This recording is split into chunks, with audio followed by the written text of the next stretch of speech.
but then there's also a component that isn't explicitly tested, but isn't explicitly taught.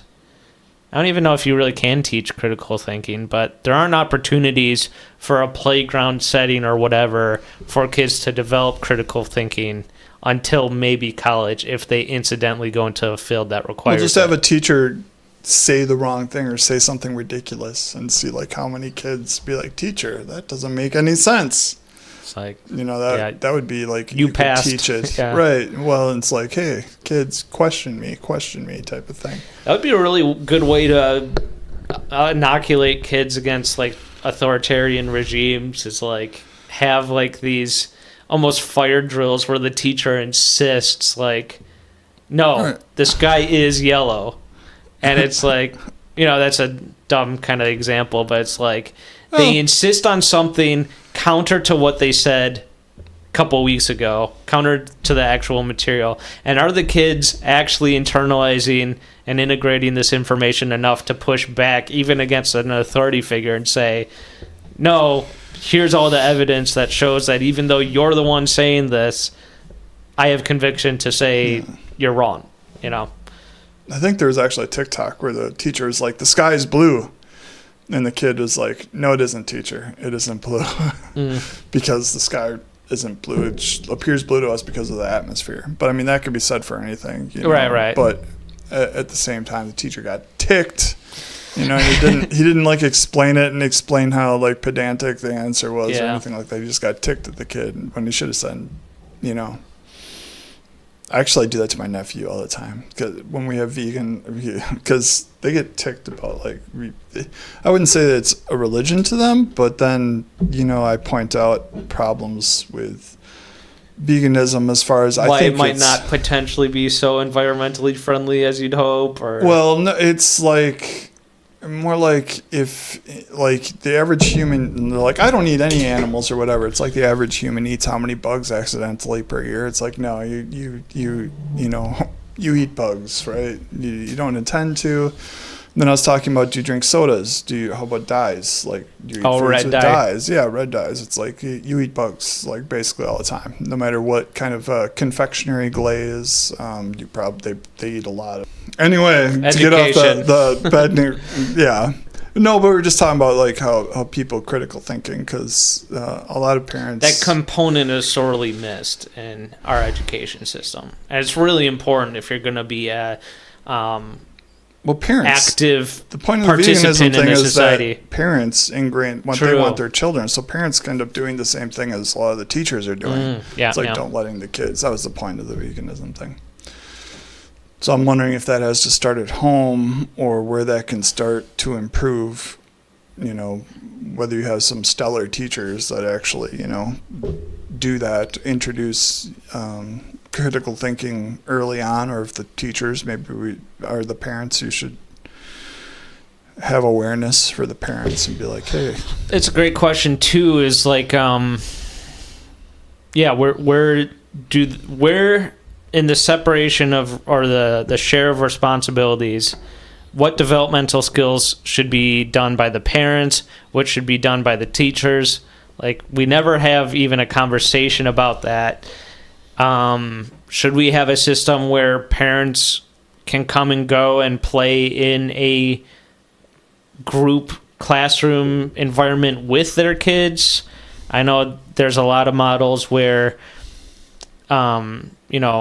the different ages of kids are grouped together, so they'll have their split off more advanced math lesson, whatever, but then they have a homeroom where it's like kids from grades 6, 7, and 8, or 5 through 1. That's a Montessori school model. I don't even know what that is. Montessori is more learn through play. It's almost like a horrible. technical college. I don't remember learning anything when I was... I like the Montessori model. It's less structured, so you probably, if you are a naturally creative person, naturally curious person, maybe it's the same as what we're talking about with these online tutorials, where it's like you could probably get hyper advanced if you're a naturally curious kid, but if you are I don't know, an average kid or lower, maybe you do need that structure and it's not there. And those kids, it's like, okay, well, you were basically just at a glorified, you know. I think the problem with it is that every daycare. single Montessori type teacher I've met, not a single one has been a STEM person, right? They've always been. Fair enough. Go dance around and learn this other art history thing or something, rather than like, hey, you know, hey, let's sit down and try to do a mathematical proof or something like that. I think I have to look more into it. Maybe. Well, maybe did you go to a this. Montessori school at all? No, we looked into a couple. We haven't even toured any yet. But it could have changed since I was young. But we did. Yeah. We did challenge courses too, and things of that nature. So you were in one. Yeah. Okay. That's what I'm saying from experience. It's like, I didn't learn jack shit. But did I have was I challenged in ways I wouldn't have been? Yes. They had quite a few. That's where my fear of heights came from, actually, because they had us do like high ropes courses.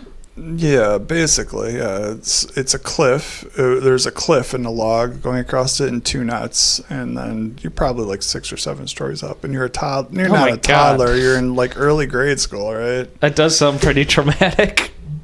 No, nothing on you. Nothing to protect you. Nothing. There wasn't a safety net? No. Four stories there was a safety net on both sides of the log, but still, nothing crazy. Else. Okay.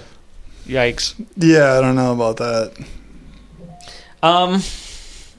Well, and that kind of dovetails into one last critique I really have with the education itself is, there's recess, there is play time for the younger, but there's like no time for, I don't know, I don't think there's enough as far as social development, opportunities for kids to interact with each other, especially as you get into high school and beyond. It's all just classroom, everyone's sitting forward one direction. They try to minimize interaction because it's a distraction. But I hate that shit though. Yeah. Because if you think of college, like when they make you do groups of that 4 things, it was just, I didn't work well with others. It's just like, okay, no, I'll do the whole thing, and not, because I think groups, especially if you, like, I'll just do this whole project. You just go away. Don't talk to me. If you have groups, right, you're kind of doing the same thing, I think, with the standards. Is that the highest person in the group is going to be stuck making the difference between the lowest person in the group. Explaining things. But you never pick your group. It's always assigned to you. Right, that's what I'm saying. It's like, if you could choose who your business partner was, or your, I don't know, engineering partner or whatever, it's like, I'm sure the results would be a lot more. Yeah, but they want to even out the groups, it's like, oh no, here's put the smart kids with right, and that's my problem with groups. So I mean, if it could be done in a better way, I'd like it, but not so much.